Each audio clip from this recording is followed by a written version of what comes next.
It's 6 o'clock and we start tonight with breaking news. Another violent start to the weekend with police investigating several shootings. Yeah, someone shot two people today at a funeral home on the east side of Indianapolis. Shots rang out in the parking lot of a funeral home on 38th Street. We've got Sierra Putman there tonight. She's been talking with witnesses. So Sierra, what are they telling you?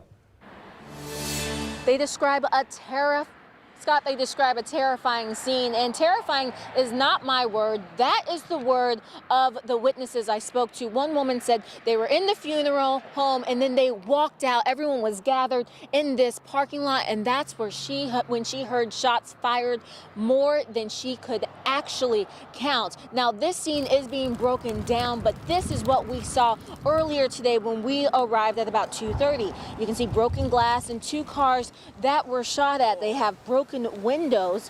Police confirmed that they found casings for multiple weapons. You see those yellow markers? Many of them mark a bullet. And that's in line with what witnesses told me that they saw. They saw multiple people shooting, some with handguns, others with long guns. Two people went to nearby hospitals with gunshot wounds, wounded shortly after the funeral service for Jawan Finch. The 24-year-old was actually shot and killed Monday, April 18th. And this happened at a funeral. Shooting at a funeral. At a funeral. You know, it's so unfortunate for so many reasons, because those who are grieving their loved ones can't properly grieve, and they couldn't let their guard down.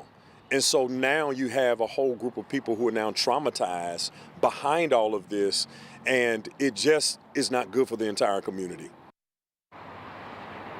And some people were commenting about and wondering why there wasn't more of a police presence at this funeral, since it was for the victim of gun violence. Now, IMPD tells me they do not always attend these types of funerals.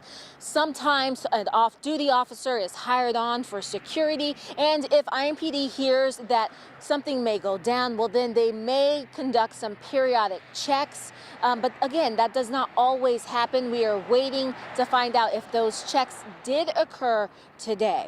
Now we're going to send it back to you, Ann and Scott. Yeah, really scary for all those people at that funeral today. Sierra, thanks.